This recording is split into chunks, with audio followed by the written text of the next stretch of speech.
Hello mummy. नियति, क्या ये सच है जो आनंद ने हमें बताया?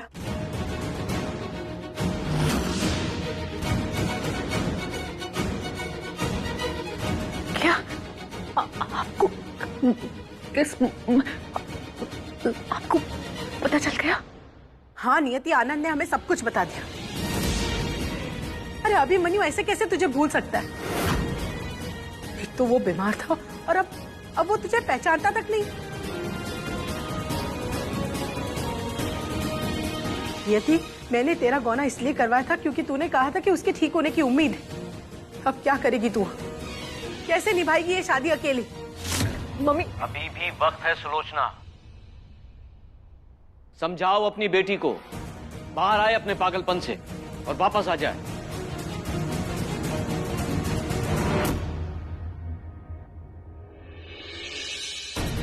मम्मी प्लीज पापा को समझाइए, मेरी प्लीज बात सुनिए। Mummy please. बस नियति, बस, अब कुछ नहीं सुनना है मुझे। सच ये है कि अभिमन्यु तुझे भूल गया है।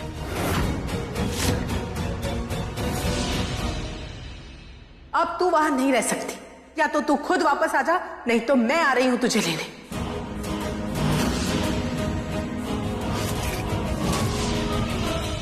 अब मैं तुझे वहां नहीं रहने दूंगी, समझी तू? लेकिन मम्मी, मैं तुझे अपनी जिंदगी ऐसे बर्बाद नहीं करने दूंगी, समझी तू?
ये रही तुम्हारी प्रेशियस छतरी। Thank you. क्या? अरे आराम करने दो इस बाबा की दी हुई छतरी को। तुम ऑलरेडी पूरा भीग चुकी हो। तुम कौन हो? क्या मेरे कमरे में क्या कर रही हो?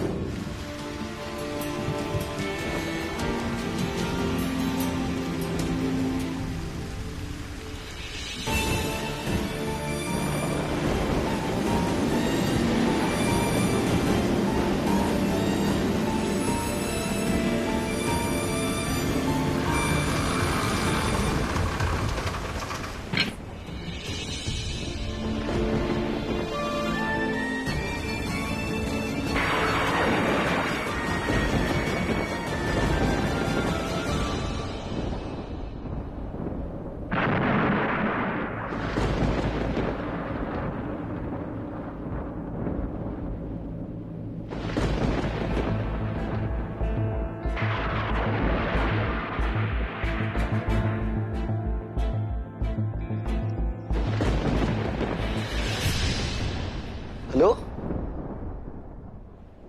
क्या कर रही थी तुम? मैं वो चेक कर रही थी। चेक कर रही थी? रात के 2:30 बजे तुम मुझे चेक कर रही थी? तुम्हारा दिमाग खराब है क्या? वेट वेट वेट वेट, और इतनी रात को तुम मेरे रूम में क्या कर रही हो? वो मैं तुम्हारी नर्स हूं ना, तो तुम्हारा चेकअप करना, तुम्हारा ध्यान रखना मेरी ड्यूटी है। राइट, तुम मेरी नर्स हो।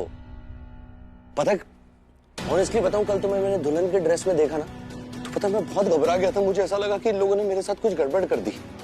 I mean, मैं और तुम जैसी लड़की के साथ। सॉरी, नो वे। थैंक गॉड, अभिमन्यु को नीचे जो कुछ भी हुआ वो याद नहीं है, वरना बात और बिगड़ सकती थी सच जानकर।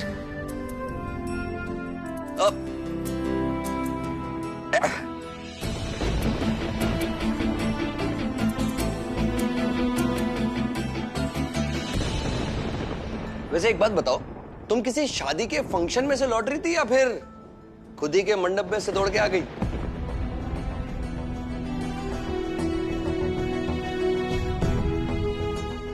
फ्रेंड की शादी। नाइस, हाँ, उसको विश करना मेरी तरफ से। अब पर इतनी जल्दी भी क्या थी? आराम से चेंज वेंज करके आ सकती थी तुम।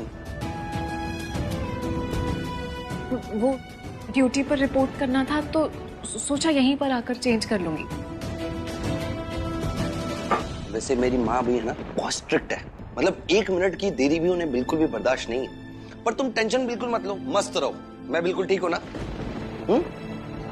तो आधी रात को मुझे चेक करने के लिए अपनी नींद मत खराब करो। अपने रूम में जाके आराम कर लो तुम। मेरा रूम तो यही है।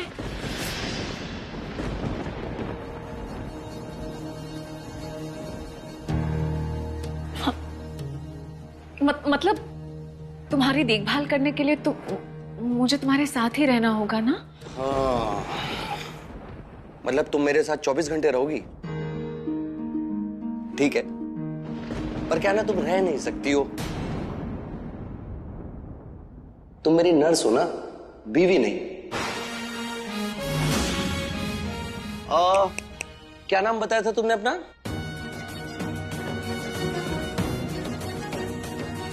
नियति। हाँ, नियति। तो नियति, मैं तुम्हारे इस डेडिकेशन और नौकरी से प्यार को अच्छे से समझ सकता हूं, पर तुम यार मुझे भी समझो ना। वो क्या ना कि मैं जितना अच्छा दिखता हूं ना, उससे कहीं ज्यादा हिला हुआ है मेरा दिमाग। तुम मेरे साथ रहोगी और कहीं मेरा दिमाग खराब हो गया और मैंने कहीं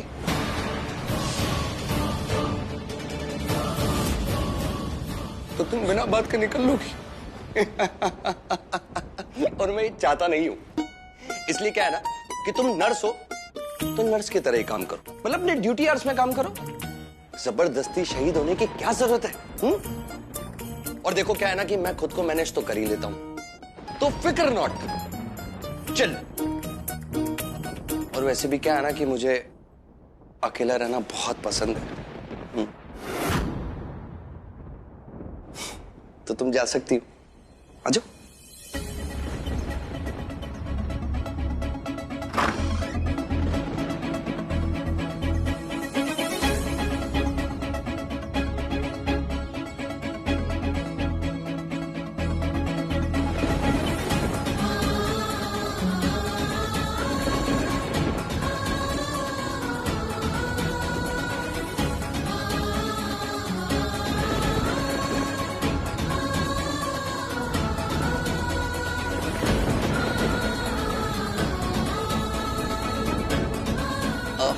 एक मिनट। वो क्या ना कि अगली बार जब भी तुम मेरे रूम में आओ ना, तो प्लीज मुझसे पूछ के आना। हाँ, गुड नाइट, बाय।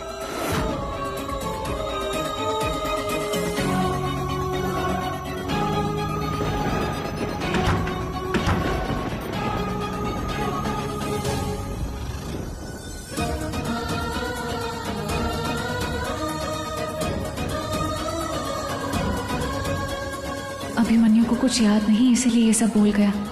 मुझे अभी उसकी बात माननी होगी ताकि उसे कोई स्ट्रेस ना हो, उसका दिमाग शांत रहे।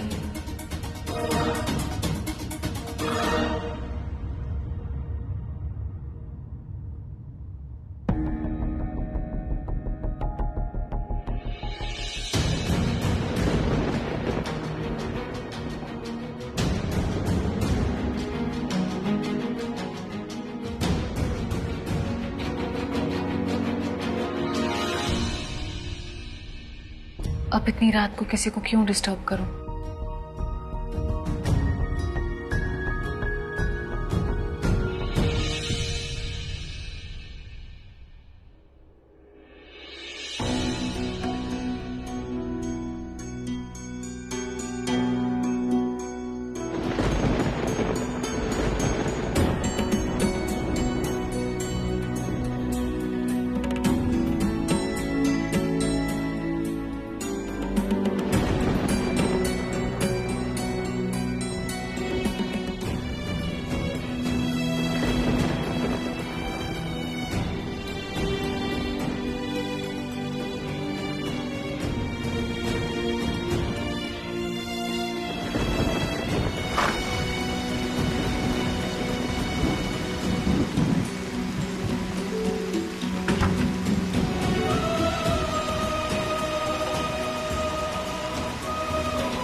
आप लोग,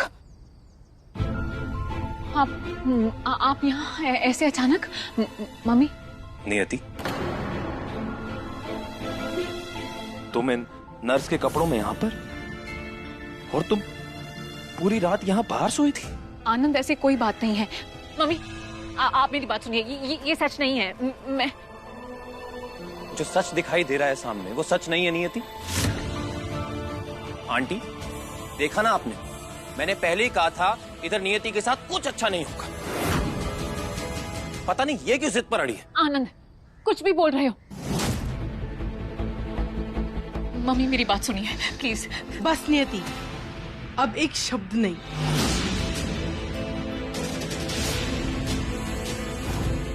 अब तुम मेरी बात सुनो, मैं तुम्हें यहाँ एक पल भी रहने नहीं दूंगी। तुम हमारे साथ चल रही हो, चलो यहाँ से। मम्मी, मेरी बात समझने की कोशिश कीजिए। जैसा आपको लग रहा है वैसा नहीं है। आप प्लीज नाराज मत होइए। मम्मी, मैं आपको सारी बात बताती हूँ। नियति,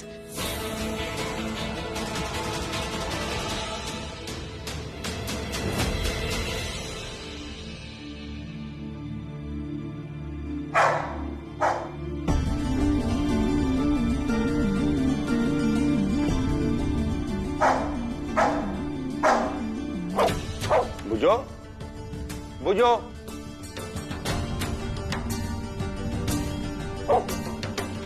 अरे क्यों चिल्ला रहा सुबह सुबह?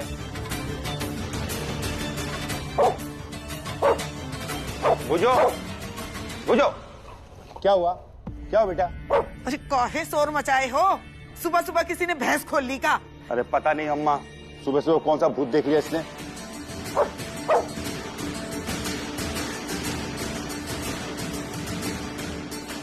बुझो, बुझो, बुझो।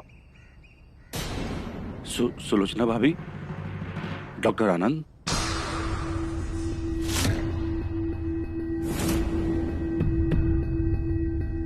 आप लोग अचानक यहाँ, सब ठीक तो है ना?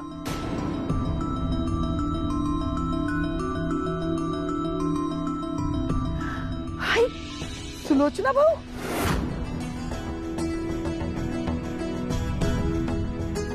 बड़की अम्मा, खुश रहो, जीती रहो। लेकिन ऐसे अचानक, अरे हमको बता दी होती तो हम गाड़ी भिजवा देते तुमको लिवाने के लिए।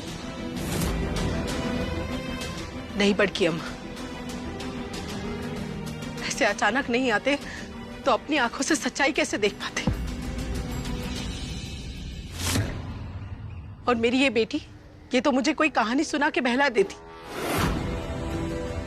ऐसे अचानक नहीं आते तो कैसे पता चलता कि मेरी बेटी पांडे खानदान की बहू नर्स के कपड़ों में पूरी रात इस सोफे पर सोई रही।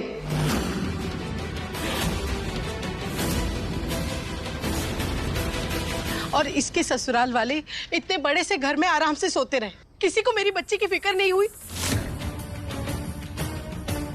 नियति बेटा, आप पूरी रात इस सोफे पर सोई थी, पर क्यों? मुझे क्यों नहीं बताया? मुझे नहीं बताती थी, लेकिन दीदी को तो बता सकती थी। हाँ दिनकर भैया, कहाँ है मनोरमा भाभी और गज्जू भैया, जिन्होंने बड़े बड़े वादे किए थे कि बहू को बेटी बना के रखेंगे। अरे मेरी बेटी नियति ने तो जो किया वो अपनी जिम्मेदारी के चलते किया, पर आपकी जिम्मेदारी का क्या?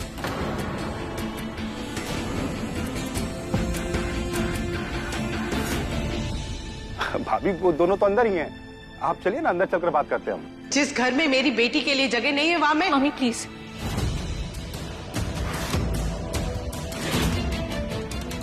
किसी की कोई गलती नहीं है, मेरी ही यहाँ आंख लग गई थी। किसी ने मुझे घर से बाहर नहीं निकाला है। मम्मी, आप बात को आगे मत बढ़ाइए प्लीज।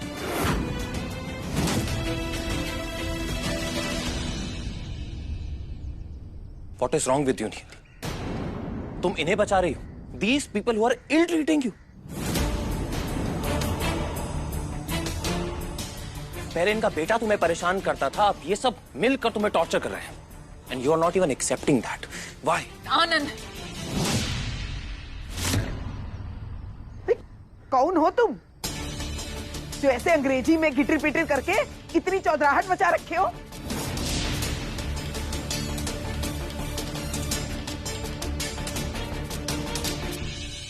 सुलोचना, अरे तुम बाद में कोई बिटवा भी जनी थी का? और ये नियति के भाई है का?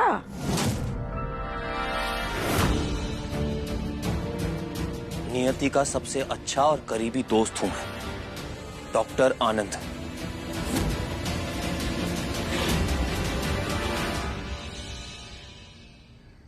जिसके साथ नियति की शादी होने वाली थी।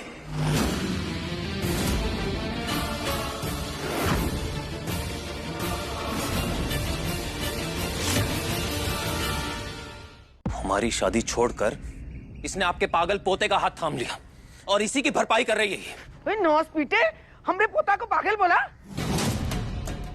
खबरदार, हम बता रहे हैं। दादी प्लीज, आनंद प्लीज आप लोग शांत हो जाइए, बात को आगे मत बढ़ाइए।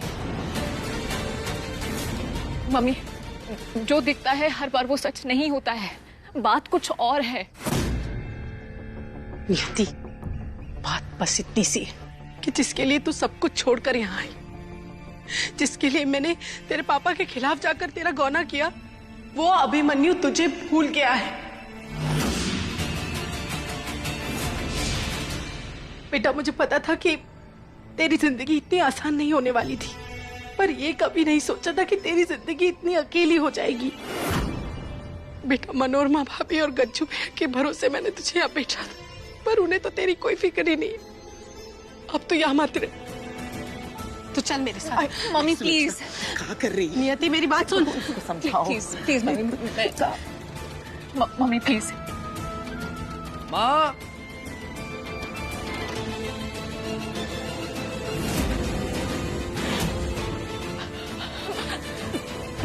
मम्मी, मैं आपके सामने हाथ जोड़ती हूँ, प्लीज आप यहाँ से चले जाइए। अब अभिमन्यु के सामने कुछ ऐसी वैसी बात मत करना। अभिमन्यु का, उसकी हालत ठीक नहीं है, वो स्ट्रेस हैंडल नहीं कर पाएगा। प्लीज दादी, मामा जी, आप प्लीज अंदर जाइए। अगर अभिमन्यु बाहर आ जाएगा तो मम्मी आनंद को देख लेगा और पता नहीं 10 सवाल पूछेगा कि क्या हाल होगी, फिर से अटैक ना आ जाए। आप प्लीज प्लीज अंदर जाइए। मम्मी, आनंद, आप प्लीज प्लीज आप लोग यहाँ से जाइए, मैं आपके हाथ जोड़ती हूँ। नियति, मेरी बात तो सुन। माँ कहाँ हो आप?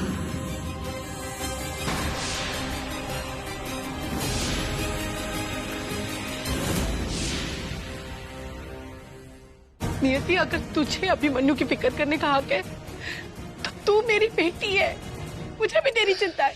मैं तुझे यहाँ ऐसे नहीं छोड़ सकती, तो चल मेरे साथ। मैंने एक बार जिंदगी में गलती कर दी, अब दोबारा नहीं करूंगी। मैं तुझे इसके पीछे अपनी जिंदगी खराब नहीं करने दूंगी, तो चल मेरे साथ। मम्मी, अभिमन्यु की मानसिक हालत कमजोर है, अनप्रिडिक्टेबल है। मैं आपको कह रही हूँ ना, मैं ठीक हूँ, आप मेरी बात क्यों नहीं मान रही हैं? प्लीज समझने की कोशिश कीजिए आप। मम्मी, अभिमन्यु मेरा पति है और वो बीमार है, उसे मेरी जरूरत है। मैं उसका साथ नहीं छोड़ सकती।